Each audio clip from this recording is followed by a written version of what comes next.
चला तर मग आपण काय करूया, आपली दुसरी मेथड, प्रिपरेशन ऑफ अल्किल हॅलाइडची दुसरी मेथड,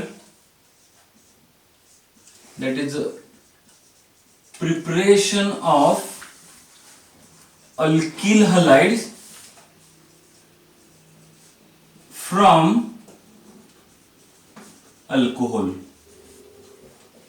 बघा आपल्याला काय तयार करायचंय, अल्किल हॅलाइड्स म्हणजे काय तयार करायचं तुमचं, RX. कोणापासून, अल्कोहोल. अल्कोहोलचं प्रेझेंटेशन काय, ROH. तुम्हाला अल्कोहोल पासून अल्किल हॅलाइड तयार करायचे. आता कुठल्याही अल्कोहोल पासून अल्किल हॅलाइड तयार करायचे असतील तर तुम्हाला एक रिॲक्शन अशी लिहायला लागेल. हे बघा कशी असेल, ROH, it will converted into the RX. इथं काय झालंय बघ, ROH म्हणजे अल्कोहोल आहे, OH हा न्यूक्लिओफाइल आहे.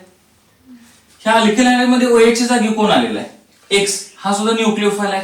म्हणजे एका न्यूक्लिओफाइलला दुसऱ्या न्यूक्लिओफाइलने काय केलेलं आहे, सबस्टिट्यूट केलंय. That's why this type of reaction is called as a nucleophilic substitution reaction. म्हणजे अल्कोहोल पासून अल्किल हॅलाइड तयार करायची जी रिएक्शन आहे ती कुठली आहे, न्यूक्लिओफिलिक सबस्टिट्यूशन रिएक्शन आहे. आता हे न्यूक्लिओफिलिक सबस्टिट्यूशन रिएक्शन आहे तरी कशी आणि त्यासाठी काय काय रिक्वायरमेंट आहे हे बघूया. तर आपल्याला कुठल्याही अल्कोहोलचं कन्व्हर्जन अल्किल हॅलाइड मध्ये करायचं असेल तर हा X म्हणजे काय असू शकतो, क्लोरीन, ब्रोमीन, आयोडीन. आता इथं फ्लोरीन वगैरे काही घ्यायची आवश्यकता नाही. तर आपल्याला इथं काही रिएजंट वापरावे लागतील. आता ते रिएजंट्स कोणते असतील बघा, तर 4 प्रकारचे रिएजंट आहेत. पहिला रिएजंट असेल concentrated HCl plus anhydrous ZnCl2. Anhydrous ZnCl2 चा अर्थ काय, एन म्हणजे अब्सेन्स, हायड्रस म्हणजे वॉटर. वॉटर नसले ड्राय ZnCl2 घ्यायचं आपल्याला. म्हणजे ते मीडियम ड्राय पाहिजे. ते का पाहिजे ते नंतर सांगतो. पण पहिला आपला काय असणार आहे तुमचा रिएजंट ज्याला म्हणू, तो काय असेल तुमचा कॉन्सन्ट्रेटेड HCl आणि अनहायड्रस ZnCl2 चं combination. This combination is called as a Lucas reagent. आणि ही ल्युकास टेस्ट पण आपण बघणार आहे. अजून एका पद्धतीने काय करू शकतो तुम्ही, ROH म्हणजे अल्कोहोलचं कन्व्हर्जन अल्किल हॅलाइड मध्ये करू शकता. ते म्हणजे काय तुमचा PCl5 घ्यायचा, फॉस्फरस पेंटाक्लोराइड. हा फॉस्फरस पेंटाक्लोराइड तुम्हाला 2 स्टेट मध्ये असेल, एक म्हणजे गॅसियस स्टेट मध्ये, दुसरा सॉलिड स्टेट मध्ये असणार आहे. आता गॅसियस स्टेट मध्ये, सॉलिड स्टेट मध्ये त्याची मेकॅनिझम वेगळी असतील, प्रोडक्ट एकच असणार, अल्किल हॅलाइड असणार. ते का असेल ते आपण नंतर बघूया. आपला तिसरा रिएजंट असेल that is a PCl3, phosphorus trichloride. आणि चौथा असेल that is a thionyl chloride, SOCl2. आता रिएजंट हे वापरायचं म्हणजे काय करायचं, तर अल्कोहोल कोणतंही घ्यायचं, त्या अल्कोहोल मध्ये हा रिएजंट ऍड केला की तुमचं अल्किल हॅलाइड तयार होणार. आता अल्कोहोल मध्ये असलेला अल्किल ग्रुप पण अल्किल हॅलाइड मध्ये असलेला अल्किल ग्रुप कसा मात्र राहणार आहे, सेम राहणार आहे. समजा इथं CH3 असेल तर इथं काय राहणार, CH3. इथं CH3CH2 असेल तर इथं CH3CH2. म्हणजे तुमच्या अल्किल ग्रुप मध्ये काय फरक होईल का, अल्किल ग्रुप मध्ये काय चेंज होणार नाही. फक्त OH च्या जागी काय येणार आहे, हॅलाइड येणार आहे. मग OH च्या जागी हॅलाइड येण्यासाठी एकतर हा रिएजंट वापरा, किंवा तुम्ही फॉस्फरस पेंटाक्लोराइड वापरा, किंवा तुम्ही PCl3 वापरा, किंवा तुमचं SOCl2 वापरा. आता हे सगळं आपण काय करायचंय, डिटेल मध्ये बघायचंय. आता त्यासाठी काय करूया आपण, पहिली मेथड बघूया कुठली, अल्कोहोलचं कन्व्हर्जन RX मध्ये करण्यासाठी कॉन्सन्ट्रेटेड HCl आणि अनहायड्रस ZnCl2 घ्या. आता काय करायचं बघा,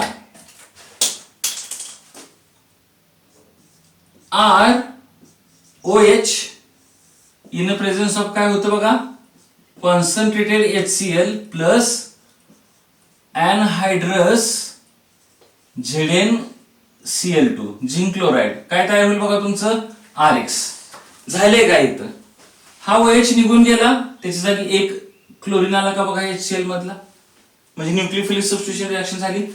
हे कॉन्सन्ट्रेटेड HCl आणि अनहायड्रस ZnCl2 असेल ना, this is called as a Lucas reagent. याला काय आपण नाव द्यायचं आहे, ल्युकास रिएजंट. आणि ह्या टेस्टला पण नाव देतो आपण ल्युकास टेस्ट. उद्या तुम्हाला विचारलं ना की व्हॉट इज ल्युकास टेस्ट, तर ल्युकास टेस्ट म्हणजे काय सांगायचं, तुमच्या अल्कोहोल मध्ये कॉन्सन्ट्रेटेड HCl आणि अनहायड्रस ZnCl2 ऍड केला की काय होणार, तुमचं अल्किल हॅलाइड तयार होईल. This test is called as Lucas test. आता ह्याचं आपल्याला मेकॅनिझम बघायचं. मेकॅनिझम बघायच्या अगोदर काय करा, आपण अनहायड्रस इथं का वापरलं बघा. अनहायड्रसचा अर्थ काय, वॉटर नको आहे. आलं लक्षात का, तर तुमचा अल्कोहोल मध्ये जो ऑक्सिजन आहे त्याच्यावर काय असतात, 2 लोन पेअर असतात. त्यातली तो एक लोन पेअर देतो. हा लोन पेअर कुणाला देणार आहे, आता त्यासाठी काय करायला लागेल तुम्हाला, मेकॅनिझम बघूया आपण. बघ आता मेकॅनिझम बघायचं म्हणजे काय तर एक्झॅक्टली ही रिॲक्शन कशी होणार, मग त्यासाठी तुम्हाला मग अनहायड्रस का घेतलं हे लक्षात येईल. अल्कोहोल असं लिहूया. हा अल्कोहोल कॉन्सन्ट्रेटेड HCl सोबत पहिल्यांदा कंबाईन होणार नाही. हा अल्कोहोल पहिल्यांदा ZnCl2 सोबत कंबाईन. ZnCl2 काय असं म्हणजे काय, झिंक क्लोराईड. आता झेड आणि क्लोराईड निगेटिव्ह चार्ज असतो, झिंक हा पॉझिटिव्ह चार्ज असतो. मग हा काय करतो, हा ऑक्सिजन अल्कोहोलचा ऑक्सिजन झिंकला इलेक्ट्रॉनची पेयर देणार. ह्या अल्कोहोलच्या ऑक्सिजननं इलेक्ट्रॉनची पेयर जर झिंकला दिली तर तुमचं स्ट्रक्चर काय तयार होणार बघा, ROH खाली घेऊ आपण, आणि तुमच्या ZnCl2 आणि ऑक्सिजन मध्ये एक कोऑर्डिनेट बॉन्ड तयार होईल. कधी लक्षात ठेवा, एखाद्या ऍटमनं दुसऱ्या ऍटमला जर इलेक्ट्रॉनची पेयर पूर्णपणे देऊन टाकली तर तिथं जो बॉन्ड तयार होतो that is called as a coordinate bond. आपण कोव्हॅलेंट बॉन्ड बघितलाय शेअरिंग मुळे, आयनिक बॉन्ड बघितलाय एक इलेक्ट्रॉन ट्रान्सफर झाल्यामुळे, आणि कोऑर्डिनेट बॉन्ड म्हणजे काय असणार आहे, इलेक्ट्रॉनची पेयर ट्रान्सफर झाल्यामुळे. आता पण इथं फरक काय झाला बघा, ह्या ऑक्सिजननं स्वतःच्या व्हॅलेन्स शेल मध्ये इलेक्ट्रॉन्स दिलेत, आणि जेव्हा कुठलाही ऍटम स्वतःच्या व्हॅलेन्स शेल मध्ये इलेक्ट्रॉन देतो तेव्हा त्याच्यावर पॉझिटिव्ह चार्ज येतो. म्हणजे इथं ऑक्सिजनवर कुठला चार्ज येणार तुमचा, पॉझिटिव्ह चार्ज. आलं लक्षात. आता इथं जेव्हा तुमच्या ऑक्सिजनवर पॉझिटिव्ह चार्ज येईल, ज्या वेळेला ऑक्सिजनवर पॉझिटिव्ह चार्ज येईल त्यावेळेला ऑक्सिजनची इलेक्ट्रोनेगेटिव्हिटी वाढणार आहे. आपल्या पिरियड टेबल मध्ये आपण पाहिले की ऑक्सिजन इज मोर इलेक्ट्रोनेगेटिव्ह, तसं बघायला गेलं तर ऑक्सिजनची इलेक्ट्रोनेगेटिव्हिटी जास्त असते. आता तुम्हाला मी जर दोन गोष्टी दिल्या, O1 दिला आणि O+1 दिला, हा ऑक्सिजन आणि हा ऑक्सिजन पॉझिटिव्ह चार्ज आहे, तर दोघांमध्ये इलेक्ट्रोनेगेटिव्हिटी कोणाची जास्त असणार आहे, O+ ची इलेक्ट्रोनेगेटिव्हिटी जास्त असणार, कारण ऑलरेडी इलेक्ट्रोनेगेटिव्ह असून त्याच्यावर पॉझिटिव्ह चार्ज आहे, म्हणजे त्याला इलेक्ट्रॉनची खूप डेफिशियन्सी झाली, म्हणजे याची इलेक्ट्रोनेगेटिव्हिटी कशी असणार आहे, दिस इज मोर इलेक्ट्रोनेगेटिव्ह. मग आता आपला हा ऑक्सिजन कसा आहे, पॉझिटिव्ह चार्ज आहे, म्हणजे तो काय झाला, मोर इलेक्ट्रोनेगेटिव्ह झाला.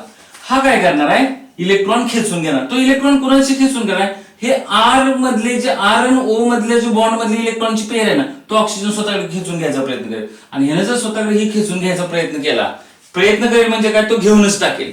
समजा यानं काय केलं, इलेक्ट्रॉनची पेयर स्वतःकडे घेतली तर तुमच्याकडे काय तयार होईल, R+ तयार होईल का बघा, R+, आणि इकडे काय होणार तुमचं तयार, प्लस ZnCl2 अँड OH त्याच्या भोवताली असणार आहे, तो पण निगेटिव्हली चार्ज असणार आहे. आलं लक्षात, OH- असेल येतात.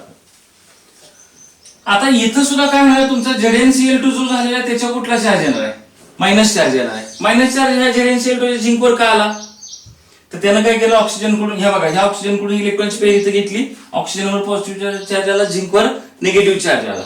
त्यामुळे काय झालं, मग ह्या ऑक्सिजननं ह्या R कडची इलेक्ट्रॉनची पेयर घेतली, R वर पॉझिटिव्ह चार्ज आला, ह्याच्यावरचा पॉझिटिव्ह चार्ज निघून गेला, आणि ह्याच्यावर निगेटिव्ह चार्ज जाण्यासाठी इथं OH- इकडे आला. आता काय होतं बघा, R+ म्हणजे हा काय झाला माहिती आहे तुमचा, कार्बोकॅटायन झाला तुमचा. ह्या कार्बोकॅटायन मध्ये HCl ऍड केला. आता HCl म्हणजे काय असणार तुमचं, HCl कसं असतं, H+Cl- असणार आहे. ह्याच्यामध्ये H+ आणि Cl- ऍड केलं तर हे Cl- ह्या R+ ची काय होईल, रिॲक्ट होईल, आणि तुमचं काय तयार होईल, RCl. आपल्या हा असलेला प्रोडक्ट तयार झाला का बघा, RX म्हणजे X म्हणजे क्लोरीन इथं घेतलेला आहे. आता राहिला काय, हा H+, कोणाशी कंबाईन होईल, ह्या OH- आणि काय तयार केलं तुमचं, तो H2O तयार केलं. हा H+ HCl मधला जर OH- शी कंबाईन झाला तर शिल्लक काय राहील आपलं, ZnCl2. आता हे ZnCl2 जसं ऍड केलं तर तसं शेवटी शिल्लक राहिले ना, म्हणजे it acts as a catalyst. Catalyst काय करतो, पहिल्यांदा स्वतःमध्ये चेंजेस करून घेतो, पण शेवटी आहे तसा तयार होतो, रिॲक्शन करून तो नामांकित होतो, मग बाजूला राहणार, म्हणजे काय झालं, it acts as a catalyst. आता हे झालं तुमच्या रिॲक्शनचं मेकॅनिझम. इथं तुमचा R ग्रुप कोणताही असेल तोच R ग्रुप इथपर्यंत राहणार. ओके, मेकॅनिझम थोडंसं रिवाइज करूया, म्हणजे आपल्याला काय करायचं, स्टिरियोकेमिस्ट्री बघायची आहे. हे बघा, व्हॉट इज दिस, ROH म्हणजे अल्कोहोल आहे. अल्कोहोलच्या ऑक्सिजनवरची इलेक्ट्रॉनची पेयर त्यानं कोणाला दिली, झिंक क्लोराईडच्या Zn. आता ह्याच्यात पण कसं होणार, Zn आहे तो Zn2+ म्हणून राहणार आहे, म्हणजे तो दोन इलेक्ट्रॉन कोणाला देणार, ह्या दोन क्लोरीनला. हा Zn2+ राहिला, आणि हे 2Cl- आहे.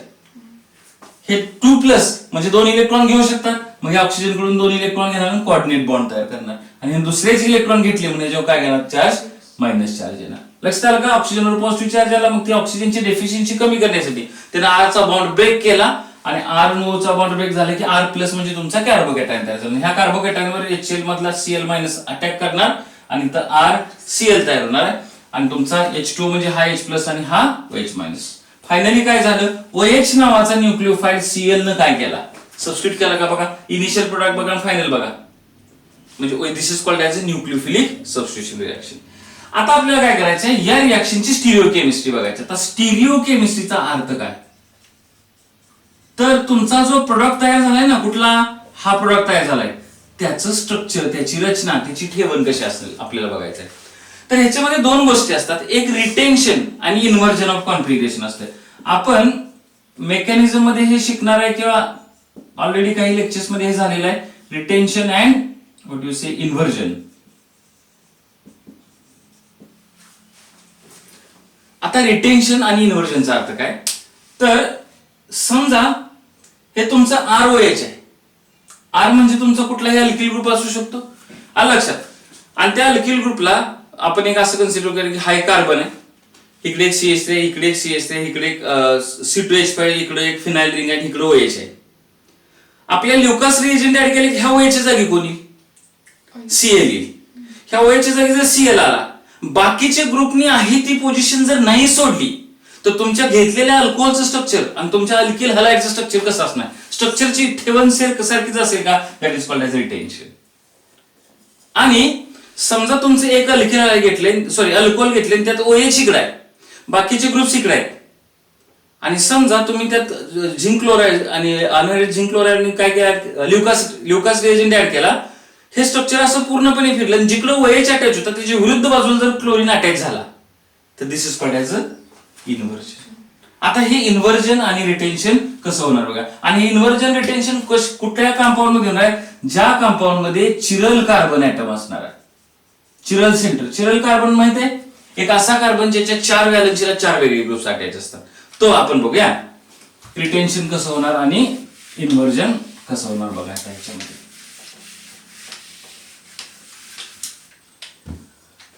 समजा आपण एक एक्झाम्पल घेऊया बघा, त्याच्यामध्ये कार्बोकॅटायनचं स्ट्रक्चर बघूया.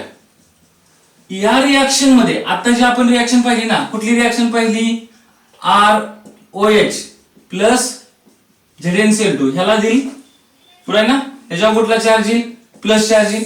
हा इलेक्ट्रॉन कोणाकडून घेणार आहे, R कडून. शेवटी काय राहील इकडे आपलं R, त्याच्यामध्ये Cl ऍड होईल. पण R प्लस म्हणजे काय, तुमचा कार्बोकॅटायन. आणि कार्बोकॅटायनचं स्ट्रक्चर कसं असतं, प्लेनर जॉमेट्री असते. कुठलाही कार्बोकॅटायन असेल तर प्लेनर जॉमेट्री असते. फॉर एक्झाम्पल हा समजा CH3 असता, हाच्या जागी CH3 असता, तर हा CH3 असा असता बघा. हा कार्बन, एक हायड्रोजन इकडं, एक हायड्रोजन इकडं आणि एक हायड्रोजन इकडं. हे तिन्हीचे तिन्ही हायड्रोजन एका प्लेन मध्ये असणार, एका प्लेन मध्ये म्हणजे असे एका प्रतल मध्ये असणार. आणि हा प्लस चार्ज असलेला व्हॅकंट ऑर्बिटल इथं वर असेल बघा. फॉर एक्झाम्पल आपण समजा हे काय केलं, आपण हे प्लेन कन्सिडर केलं, हे प्लेन आहे. कार्बोकॅटायन स्ट्रक्चर कसं असतं, इथं कार्बन असेल तर इथे एक हायड्रोजन असेल, इथे एक हायड्रोजन असेल, इथे एक हायड्रोजन झालं का. हे CH3 बघा, हे एक प्लेन आणि एम्प्टी ऑर्बिटल असं वर असणार आहे आणि खाली पण असणार आहे. मग तुमचा जो आता ह्याच्यावर कोण अटॅक करणार आहे, Cl मायनस वरून पण येऊ शकतो, Cl मायनस खाली. जिथं प्लेनर स्ट्रक्चर असेल, लक्षात ठेवा, जिथं प्लेनर स्ट्रक्चर असतं तिथं तुमचा जो काही अटॅक करणारा रिएजंट असतो तो वरून पण येऊ शकतो आणि खाली पण येऊ शकतो. फॉर एक्झाम्पल हे बघा, हे स्ट्रक्चर असं असू शकतं. आपण थोडस असं दाखवू, हे बघा असं असेल का, हा सेंटरचा ब्लॅक आहे तो कार्बन आहे, हायड्रोजन हायड्रोजन हायड्रोजन, हा CH3 प्लस असेल, समजा हा CH3 प्लस असेल तर ते स्ट्रक्चर असं असणार. हे बघा हायड्रोजन हायड्रोजन हायड्रोजन, हे तिन्ही कुठे आहेत, एका प्लेन मध्ये. हे जे ब्लॅक दोन तुम्हाला हे दिसतात ना कांड्या किंवा हे जे रॉड दिसतात, हे काय, suppose this is a empty orbital, बरोबर ना. आणि तुमच्याकडे एखादा क्लोरीन आहे, हा क्लोरीन असेल. हे कार्बोकॅटायन प्लेन असल्यामुळे क्लोरीन वरून पण येऊ शकतो आणि क्लोरीन खालून पण येऊ शकतो. क्लोरीन जर वरून आला तर तयार होणार स्ट्रक्चर, आणि क्लोरीन जर खालून आला तर तयार होणार स्ट्रक्चर दोन्ही एक्झॅक्टली अपोजिट असेल. समजा वरून आला तर इन्व्हर्जन होत असेल, तर खालून आला तर त्याचं रिटेन्शन होणार. फरक कळाला का. आणि वरून आला रिटेन्शन झालं तर खालून आलं तर इन्व्हर्जन होणार. आता इन्व्हर्जन आणि रिटेन्शन कसं होतं त्याचं एक एक्झाम्पल आपण पाहूया. परंतु हे कुणाच्या केसमध्ये होणार आहे, कुठल्या कार्बोकॅटायन मध्ये, जिथं फक्त चिरल सेंटर असणार. आता चिरल सेंटर कसा असतो बघा, एक चिरल कार्बन असलेला आपण अल्कोहोलचं एक्झाम्पल घेऊया. चिरल अल्कोहोल कसा असेल बघा, इकडे कार्बन असेल, इकडं CH3 असेल, इकडं OH असेल, इकडं फिनाइल रिंग असेल आणि इकडं हायड्रोजन असेल. C this is alcohol. Alcohol कशावर नाही तर हे OH, हा कार्बन आहे, हा CH3 हायड्रोजन आहे. हा कार्बन असा आहे का की ज्याच्या 4 व्हॅलेन्सीला 4 वेगवेगळे ग्रुप्स आहेत बघा. इकडे हायड्रॉक्सी ग्रुप, इकडे फिनाइल ग्रुप, इकडे मिथाइल ग्रुप, इकडे hydrogen. C this is called as a chiral carbon. आता ह्या चिरल कार्बनचं स्ट्रक्चर असं असेल, ह्याच्यामध्ये आपण समजा काय केला, ल्युकास रिएजंट ऍड केला. What is the composition of Lucas reagent सांगा. What is a Lucas reagent? दोन करायला नको आपण, इथंच घेऊया. अनहायड्रेट ZnCl2 आणि कॉन्सन्ट्रेटेड HCl असेल ते ऍड केले की ह्या OH जागी कोण येणार आहे? Cl येणार आहे. फक्त स्ट्रक्चर कसं होईल बघा. समजा ह्या OH जागी जर Cl आला आणि बाकी स्ट्रक्चर ऍज इट इज राहिलं, म्हणजे इकडं काय राहील तुमची फिनाइल रिंग, इथं कोण कार्बन, इकडे कोण CH3, इकडे कोण H आणि इथं कोण क्लोरीन. तर हे स्ट्रक्चर आणि हे स्ट्रक्चर ऍज इट इज आहे. मग ह्या स्ट्रक्चर सारखं स्ट्रक्चर ठेवलं गेल्यामुळं this is called as retention of configuration. म्हणजे स्ट्रक्चर आहे तसं रिटेन करणं म्हणजे ठेवणं, आहे तशी ठेवणं, आहे तसं आहे का. परंतु समजा हा OH च्या जागी जो येणार आहे क्लोरीन, तो इकडच्या बाजूने आला असता तर स्ट्रक्चर असं झालं असतं का, Cl CH3 इथं काय आलं असतं H आणि इकडे काय तुमचं हे स्ट्रक्चर अल्कोहोलचं आणि हे स्ट्रक्चर तुमच्या अल्किल हलाइडचं स्ट्रक्चर एक्झॅक्टली अपोजिट आहे का. आणि जे स्ट्रक्चर एक्झॅक्टली अपोजिट होतं that is called as a inversion. पण हे कुणाच्या केसमध्ये होईल, फक्त जिथं काय असणार असिमेट्रिक कार्बन ऍटम असलेलं. आता हे स्ट्रक्चर बघूया आपण. मी जरा 3 डायमेन्शन स्ट्रक्चर तयार करून दिले बघा तुम्हाला. हे स्ट्रक्चर आहे, हा काय टाइम किती झाला, हा कार्बन आहे, ओके, हा येत आहे. तर काय करूया आपण, हा OH आहे, रेड कलरचा ऑक्सिजन, ह्याच्या 2 पेर इथं आहे त्या, आणि हा कोण हायड्रोजन. तर इकडे कोण आहे हायड्रोजन, हा ग्रीन कलरचा काय समजू आपण CH3. तर हा ब्लू कलरचा कोण असेल फिनाइल रिंग असेल. आता हे स्ट्रक्चर बोर्डवर काढल्यामुळे असं दिसतं, पण एक्झॅक्टली जर तुम्ही 3 डायमेन्शनल स्ट्रक्चर जर बघितलं तर ते असं असणार. 3 डायमेन्शनल sp3 हायब्रिडायझ कार्बन आहे. आलं लक्षात. आता समजा आता काय केलं आपण, ह्याच्यामध्ये कॉन्सन्ट्रेटेड HCl आणि अनहायड्रेट ZnCl2 ऍड केले की काय करणार आहे, हा जो ऑक्सिजन आहे मेकॅनिझम कसं आहे आपलं, हा ऑक्सिजन काय करणार, इलेक्ट्रॉनची पेअर कोणाला देणार, इकडे समजा ZnCl2 असेल तर त्याला देणार, त्याच्याशी बॉन्ड तयार करणार आणि हा बॉन्ड ब्रेक होईल का नाही. कुठला बॉन्ड ब्रेक होणार आहे, कार्बन ऑक्सिजन बॉन्ड ब्रेक होणार. कार्बन ऑक्सिजन बॉन्ड ब्रेक झाला तर हे स्ट्रक्चर ऍज इट इज राहत नाही, हे स्ट्रक्चर काय नाही कार्बोकेटाईन मध्ये कन्वर्ट होईल आणि ह्या कार्बोकेटाईनचं स्ट्रक्चर तुमचं हे असं राहणार आहे. आलं लक्षात. आता आपण काय केलं होतं, हायड्रोजन होता तसा आहे, हा कुठला तुमचा मिथाइल ग्रुप आणि हा फिनाइल ग्रुप, पण हा कार्बोकेटाईन झाला, हे एम्प्टी ऑर्बिटल झालं. आता कोण येणार आहे आपल्याकडे Cl मायनस. Cl मायनस काय करू शकतो, Cl मायनस वरून पण येऊ शकतो, Cl मायनस खालून पण येऊ शकतो. वरून आला समजा असा तर स्ट्रक्चर असं झालं, तर खालून आल्यानंतर स्ट्रक्चर असं होणार आहे. आलं लक्षात. मग 50% स्ट्रक्चर असं होईल, 50% असं होईल, रिटेन्शन इन्व्हर्जन. ओव्हरऑल स्ट्रक्चर बघितलं तर ते कसं असणार आहे, रासायनिक मिक्सर. तर रासायनिक मिक्सर काय ते नंतर बघा, स्ट्रक्चर बघूया. लक्षात आलं का. आता आपण काय केलं बघा, जस्ट मिनिट. हे स्ट्रक्चर कशाच होतं आपल्या अल्कोहोलचं होतं, हे अल्कोहोलचं होतं. मध्ये काय झाला तुमचा हा कार्बोकेटाईन तयार झाला. आता समजा क्लोरीन वरून आला, खालून आला, रिटेन्शन आणि इन्व्हर्जन म्हणजे काय बघा. आता कार्बोकेटाईन मधला सोडा आणि समजा हे तुमचं कशाचं स्ट्रक्चर आहे, अल्किल हलाइडचं आहे. ह्या OH जागी कोण आलाय बघा, इथं क्लोरीन आलाय. हा पिंक कलरचा दिसतो तो क्लोरीन समजा. असं जर आपण 3 डायमेन्शनल स्ट्रक्चर हे समजलं असतो, हा बरोबर का, OH इथं आहे का बघा. आता हा CH3 दिसतोय तर हा बरोबर ना, ही फिनाइल रिंग इथं आहे आणि हायड्रोजन तुमच्या समोर. 3 डायमेन्शनल स्ट्रक्चर sp3 असं असेल. हे रिटेन्शन होणार म्हणजे तुमचं तयार झालेलं स्ट्रक्चर एक्झॅक्टली असं असेल बघा. कुणाच्या जागी कोण आलाय हे बघा, कुणाच्या जागी कोण आलाय, OH च्या जागी कोण आलाय, हा क्लोरीन. बघा हा OH आहे तर इथं क्लोरीन आला. बाकी तुमच्या CH3 ची, हायड्रोजनची आणि फिनाइलची पोझिशन बदलली का नाही, इथं बदलल्या का बघा. CH3 ला CH3, फिनाइलला फिनाइल आणि हायड्रोजनला हायड्रोजन. फक्त OH च्या जागी C आला. See this is called as retention of configuration. आता काय होणार आहे, इन्व्हर्जनच्या वेळेला कसं होणार आहे, हे स्ट्रक्चर एक्झॅक्टली असं असेल बघा. आलं का बघा विरुद्ध दिशेला. C this is inversion and this is called as a retention.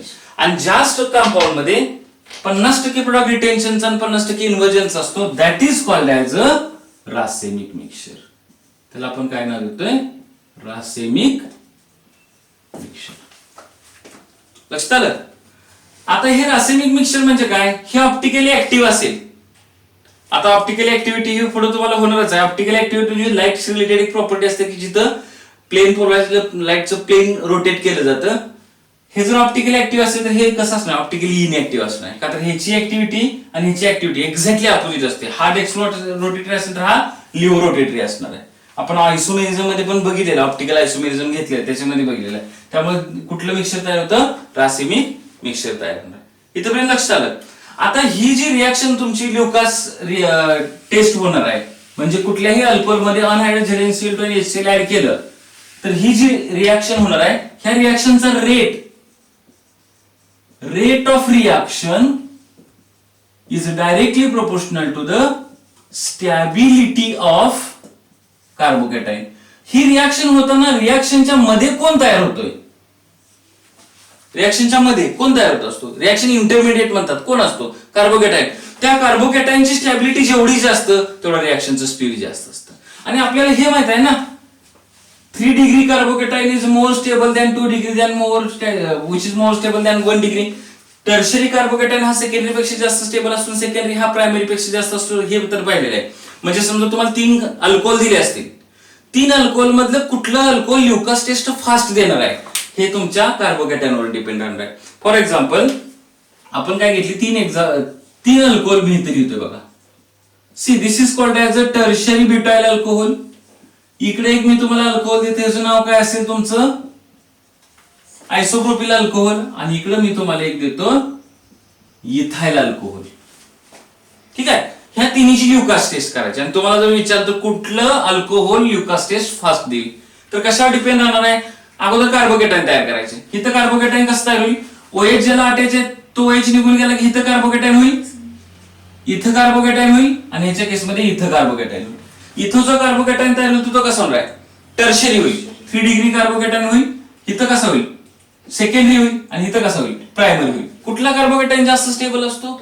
हा जो कार्बोकॅटायन जास्त स्टेबल. बघा rate of reaction is direct to stability of carb. जेवढी स्टॅबिलिटी जास्त तेवढा रेट जास्त. म्हणजे ह्या टर्शरी अल्कोहोलचा रेट जास्त असणार आहे सेकंडरी पेक्षा, सेकंडरीचा कोणापेक्षा जास्त असणार आहे? प्रायमरी पेक्षा जास्त असणार आहे. लक्षात येते का? म्हणजे काय करतोय आपण, समजा तुम्हाला उद्या सीईटी ला प्रश्न विचारला की 3 अल्कोहोल मधलं कोणाचं रेट जास्त असेल, कोणाचं कमी असेल, तर तुम्ही कार्बोकॅटायनच्या स्टॅबिलिटीवरून सांगू शकता. आता ल्युकास टेस्ट आहे. ह्या कार्बोकॅटायनच्या स्टॅबिलिटीवर ल्युकास टेस्ट राहते की ल्युकास टेस्ट कोण पटकन दिले, ल्युकास टेस्ट एक्झॅक्टली कशी होईल. बघा आपली ल्युकास टेस्ट म्हणजे आताची काय होती? ROH इन प्रेझेन्स ऑफ कुणाच्या? Lucas reagent. ल्युकास रिएजंट आहे काय? कॉन्सन्ट्रेटेड HCl आणि ZnCl2. काय तयार होतो तुमचा? RX. RX चा व्हाईट पीपीटी तयार होतो. व्हाईट पीपीटी तयार होत असतो. म्हणजे काय करायचं? ही टेस्ट ट्यूब असेल. ह्या टेस्ट ट्यूब मध्ये तुम्ही काय घेतलं? अल्कोहोल घेतलं, त्यात अनहायड्रेटेड ZnCl2 आणि HCl ऍड केलं आणि काय बघितलं तर तुम्हाला इथं असं व्हाईट प्रेसिपिटेट दिसणार आहे. तो व्हाईट प्रेसिपिटेट कशाचा असणार आहे? अल्किल हलाइडचा असणार आहे. समजा हे तुमचं जे अल्कोहोल आहे ते 3 डिग्री असेल म्हणजे टर्शरी अल्कोहोल घेतला आपण. आता बघा आणि इथं काय घेतलं आपण? ल्युकास रिएजंट जर घेतला तर काय होणार आहे? RX जो तुमचा व्हाईट पीपीटी तयार होणार आहे तो अगदी इमिजिएटली तयार होईल. इमिजिएटली का तयार होईल? टर्शरी अल्कोहोल घेतले, कुठला कार्बोकॅटायन तयार होईल? Tertiary carbon. टर्शरी कार्बोकॅटायन पटकन तयार करतो, तो स्टेबल भरपूर आहे ना, आणि जेवढी जास्त स्टॅबिलिटी तेवढी रिॲक्शनचा रेट कसा असेल? फास्ट असेल. म्हणजे तुमचं टर्शरी अल्कोहोल घेतलं, ल्युकास रिएजंट घेतला की व्हाईट पीपीटी इमिजिएटली येणार, ऍड केल्या केल्या लगेच येणार. तुम्ही जर सेकंडरी अल्कोहोल घेतला असेल इथं आणि त्याच्यात काय ऍड केलं तुम्ही? ल्युकास रिएजंट ऍड केला तर काय होणार? तुमचा RX चा व्हाईट पीपीटी येणारच आहे पण तो इमिजिएटली येणार का? नाही. ह्याच्यापेक्षा स्पीड कसं असेल? कमी असेल. त्यामुळे 5 ते 10 मिनिट लागतात त्याला. म्हणजे secondary alcohol will give the precipitate after 5 to 10 minutes. आणि तुमचं प्रायमरी अल्कोहोल जर समजा तुम्ही घेतलं आणि त्याच्यामध्ये काय ऍड केलं तुम्ही, ल्युकास रिएजंट जर ऍड केला तर व्हाईट बीपीटी तयार होणार नाही. प्रायमरी अल्कोहोलचा तर आपण तर म्हणतो की प्रायमरी अल्कोहोल स्लो रेट कमी असेल पण व्हाईट पीपीटी तयारच होणार नाही, रूम टेम्परेचरला तयार होणार नाही. म्हणजे no PPT at room temperature. आपल्या एनसीआरटीच्या पुस्तकात दिले पीपीटी तयार होईल. एनसीआरटी मध्ये